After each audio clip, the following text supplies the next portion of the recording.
రాజుగారు.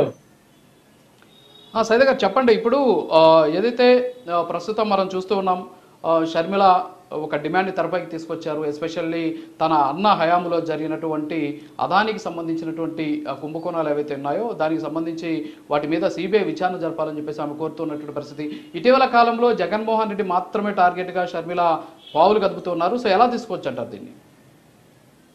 రాజుగారు, మీకు ప్యానల్ ఉన్నటువంటి పెద్దలు అన్న తెలుగుదేశం పార్టీ అధికార ప్రతినిధి సయ్యద్ రఫీ గారు, అలాగే వైసీపీ అధికార ప్రతినిధి కారుమూరి రమేష్ గారు, అలాగే ప్రైమ్ నైన్ న్యూస్ వీక్షకులందరూ కూడా నమస్కారం. ఈరోజు రాష్ట్ర ప్రజలందరికీ కూడా రాజ్యాంగ 75వ వసంతోత్సవాల సందర్భంగా కాంగ్రెస్ పార్టీ తరఫున శుభాకాంక్షలు తెలియజేస్తాం.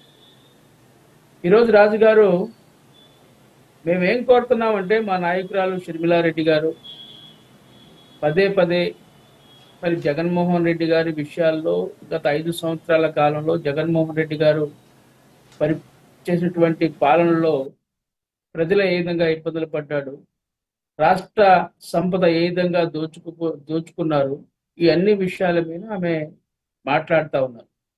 ఒక ప్రధాన ప్రతిపక్షం లాగా ఈరోజు ఈ రాష్ట్రంలో మరి అనేకమైన సమస్యలు, ఈరోజు జగన్మోహన్ రెడ్డి గారినే కాదు, ఈ రాష్ట్ర ప్రభుత్వం మీద కూడా ఈ రాష్ట్ర ప్రభుత్వం సూపర్ 6 పథకం అమలు పరచలేదు, దాని విషయం గురించి మాట్లాడుతూ ఉన్నారు. అలాగే విద్యుత్ ఛార్జీలు పెంచుతూ ఉన్నారు కాబట్టి దాని విషయం కూడా మరి షర్మిలమ్మ గారు మాట్లాడుతూ ఉన్నారు.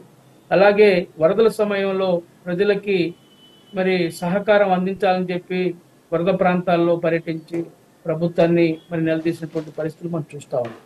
ఎందుకంటే జగన్మోహన్ రెడ్డినే టార్గెట్ చేయాలనేటువంటి అవసరం కాంగ్రెస్ పార్టీకి కానీ వ్యక్తిగతంగా షర్మిలమ్మ గారు లేదన్న విషయాన్ని కాంగ్రెస్ పార్టీ తరఫున మేము స్పష్టంగా చెప్పవచ్చు. అయితే ఇక్కడ మేము అడిగేది ఏంటంటే,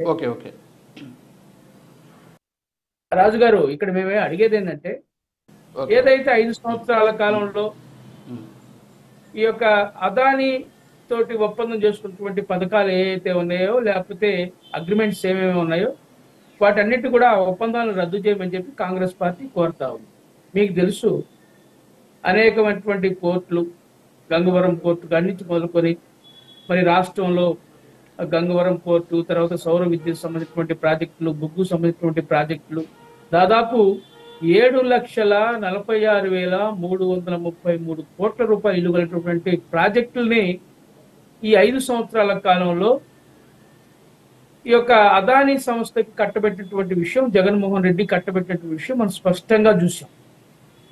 ఇది అందరికీ తేట తెలియనటువంటి అంశమే. గత వారం రోజులుగా ఇవన్నీ కూడా మరి చర్చించుకున్నటువంటి పరిస్థితులు కూడా మనం చూస్తా ఉన్నాం. ఈ మధ్య రీసెంట్ గా బయటపడినటువంటి అంశం, మరి 7 మెగావాట్ల సంబంధించినటువంటి సౌర విద్యుత్ ఒప్పందాలకు సంబంధించి యుఎస్ఏలో బయటపడినటువంటి కుంభకోణం, ఒక 1,750 కోట్ల రూపాయలకు సంబంధించినటువంటి అవినీతి లంచాలతో కూడినటువంటి కుంభకోణం. దీనికి సంబంధించి రాష్ట్ర ప్రజలకి 25 సంవత్సరాల పాటు ఒప్పందం చేసుకున్నటువంటి ఈ యొక్క ఒప్పందం వల్ల ఈ రాష్ట్రంలో ఉన్నటువంటి 5 కోట్ల మంది ప్రజలు ప్రత్యక్షంగా పరోక్షంగా దాదాపు 1.10 లక్షల కోట్ల రూపాయలు మరి భారం మోయాల్సినటువంటి పరిస్థితి ఏర్పడతా ఉంది ఈ అవినీతి వల్ల. దీని మీద విచారణ జరిపించమని చెప్పి మా షర్మిలారెడ్డి గారు కోరుతా ఉన్నారు. సిబిఐ ఎంక్వైరీ చేయమని చెప్పి మా షర్మిలారెడ్డి గారు కోరుతా ఉన్నారు, కాంగ్రెస్ చీఫ్. ఇది మనం స్పష్టంగా చెప్పదలుచుకున్నాం. ఎందుకంటే ఇంత పెద్ద అవినీతి కుంభకోణం జరిగింది, ఈ రాష్ట్ర ప్రజల మీద దాదాపు 1.10 లక్షల కోట్ల రూపాయలు భారం పడతా ఉంది. ఆయన 1,750 కోట్లు లంచం తీసుకుంటే ఈ పరిస్థితి ఏర్పడింది ఈ రాష్ట్ర ప్రజలకి. మీరెవరు ఈ దేశ సంపదని, ఈ రాష్ట్ర సంపదను దోచుకోవడానికి? దీని మీద విచారణ జరిపించని చెప్పి అడుగుతా ఉంది. అదేవిధంగా రాష్ట్ర ప్రభుత్వం కూడా, ఎందుకంటే ఎన్డీఏ ప్రభుత్వంలో భాగస్వామి అయినటువంటి తెలుగుదేశం, జనసేన ఇప్పుడు ఈ రాష్ట్రంలో డబుల్ ఇంజిన్ సర్కార్ నడుపుతా ఉంది కాబట్టి మేము ప్రభుత్వాన్ని కోరుతా ఉన్నాం, రాష్ట్ర ప్రభుత్వాన్ని కూడా, మీరు దీని మీద విచారించండి, కేసులు నమోదు చేయించండి. మీరెందుకు తాత్సారం చేస్తా ఉన్నారు? ఈ మధ్య కాలంలో అసెంబ్లీలో దీని మీద చర్చ జరిగింది, అలాగే మంత్రిమండలిలో కూడా చర్చ జరిగినటువంటి విషయం. అనేక మంది మంత్రులు మాట్లాడారు, శాసనసభ్యులు మాట్లాడారు, చంద్రబాబు గారి దృష్టికి ఈ అంశాన్ని తీసుకెళ్లారు. ఇది ఒక మంచి అవకాశం. జగన్మోహన్ రెడ్డి మీద మరి మనం చర్యలు తీసుకుందాం అని చెప్పి అన్నా కానీ చంద్రబాబు గారు దాన్ని ఏదో నింపాదిగా చూద్దాం చేద్దాం ఇంకా సమయం ఉంది దీన్ని ఆలోచిద్దాం అనేటువంటి ఆలోచన ఆయన చేసినట్లుగా మనకి మరి వివిధ ఛానల్స్ ద్వారా వివిధ మీడియా ద్వారా మనకు వచ్చినటువంటి సమాచారం. మేమేం కోరుతున్నామంటే అయ్యా చంద్రబాబు గారు ఇది ఒక మంచి అవకాశం. సైదా గారు ఇప్పుడు సైదా గారు ఒక్క నిమిషం. ఇప్పుడు వాస్తవంగా కూటమి ప్రభుత్వం దీని మీద ఆల్రెడీ అంటే అమెరికాకి సంబంధించి విచారణ సంస్థ తేల్చింది. అక్కడ దాదాపు 1750 కోట్ల రూపాయల వరకు కూడా ఆంధ్రప్రదేశ్కి చెందినటువంటి ఒక హయ్యర్ అఫీషియల్ లంచం రూపంలో తీసుకున్నాడని చెప్పినటువంటి పరిస్థితి. అయితే ఇక్కడ అంతర్గతంగా విచారణ చేస్తున్నాము. సో ఈ అంతర్గత విచారణలో నిజంగా ఒప్పందాల్లో తేడాలుగానే ఉంటే ఖచ్చితంగా ఈ భారం అంటే భవిష్యత్తులో దాదాపు 25 ఏళ్ల వరకు కూడా ప్రజల మీద మీరు చెప్పినట్టు 1,10,000 కోట్ల రూపాయల వరకు కూడా భారం పడేటటువంటి అవకాశాలు ఉన్నాయి. సో వీటన్నిటిని కూడా ఖచ్చితంగా రద్దు చేస్తామంటున్నారు. సో దీన్ని ఎలా చూడొచ్చు అంటారు? ఇప్పుడు మేము ఒకటే కోరుతున్నాం, రద్దు చేస్తే మేము సంతోషపడతాం. అయితే ఇప్పుడు కూడా నేనేం కోరుతున్నానంటే మోడీ గారి ప్రమేయం లేకుండా ఇంత పెద్ద ఒప్పందాలు జరగవు. ఎందుకంటే మోడీ గారు అదానికి బ్రాండ్ అంబాసిడర్ అయిపోయాడు.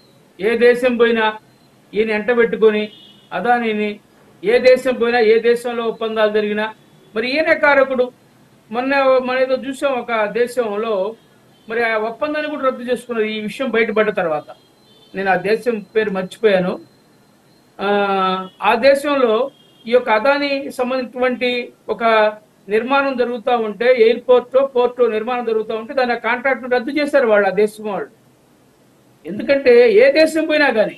అయితే దీని వెనుక ప్రధాన సూత్రధారి మోడీ గారు. మోడీ గారిని కాదని చంద్రబాబు నాయుడు గట్టిగా నిర్ణయం తీసుకోగలడా మాకు అనుమానం కలుగుతూ ఉంది. ఒక పక్కనేమో మోడీ బ్రహ్మాండంగా నాటకం ఆడుతున్నాడు. మోడీకి జగన్ దత్తపుత్రుడు. ఒక రకంగా చెప్పాలంటే ఇంట్లో ఇల్లాలు వంటింట్లో ప్రియురాల్లాగా వీళ్ళిద్దరితోటి కూడా మోడీ బ్రహ్మాండమైన డ్రామా ఆడుతున్నాడు తన వ్యక్తిగత స్వార్థం కోసం. అయితే ఇక్కడ ఈ ఎన్డీఏ ప్రభుత్వానికి మంచి సువర్ణ అవకాశం. ఎందుకంటే కేంద్రంలో మనం చూసినట్లయితే పూర్తి అధికారం లేదు లోక్సభలో. ఈ యొక్క 2 ఊతకర్లతోటి ఈ ప్రభుత్వం నడుస్తూ ఉంది. ఒకటి చంద్రబాబు, ఒకటి బీహార్ ముఖ్యమంత్రి నితీష్ కుమార్. అలాంటి పరిస్థితుల్లో చంద్రబాబు నాయుడు గారు గట్టిగా మాట్లాడవలసినటువంటి అవసరం ఉంది. మోడీ గారు ఈ విషయంలో ఈ యొక్క కుంభకోణాలకు సంబంధించి, ఎందుకంటే ప్రజలు అనుమాన పడతా ఉన్నారు.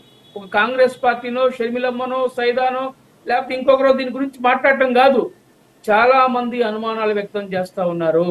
ఈ కేసు వీగిపోద్ది, జగన్ మీద చర్యలు తీసుకోబడవు, ఈయన చంద్రబాబు గారు కూడా మరి చూచున్నట్టుగా వ్యవహరిస్తారు, ఇక్కడ వెనక బడే బహాయి ఉన్నాడు కాబట్టి దీన్ని ఏం చేయలేరు అనేటువంటి ఒక భావన ఈరోజు ప్రజల్లో ఉంది. రాజుగారు దీన్ని నివృత్తి చేయాల్సిన అవసరం ఉంది. రాష్ట్ర ప్రభుత్వం స్పందించి ఇమీడియట్ గా ఒక ప్రెస్ మీట్ పెట్టి, నేను ఏం చెప్తున్నానంటే ఒక ప్రెస్ మీట్ పెట్టి, ఎందుకంటే మన ఊరికి వచ్చేటువంటి గాసిప్స్ కాదు, ప్రభుత్వం ఒక ప్రెస్ మీట్ పెట్టి మేము దీని మీద చర్యలు తీసుకుంటాం, దీని మీద ఒక కమిటీ, ఒక నిష్ణాతులతో కమిటీని ఏర్పాటు చేస్తాం, ఒక సిట్టింగ్ జడ్జి చేత దీని మీద విచారణ జరిపిస్తాం అనేటువంటి ఒక మాట ఈరోజు చంద్రబాబు నాయుడు గారికి కానీ పవన్ కళ్యాణ్ గారు ఇప్పటికీ మాట్లాడాల. అలాగే మనం చూసినట్లయితే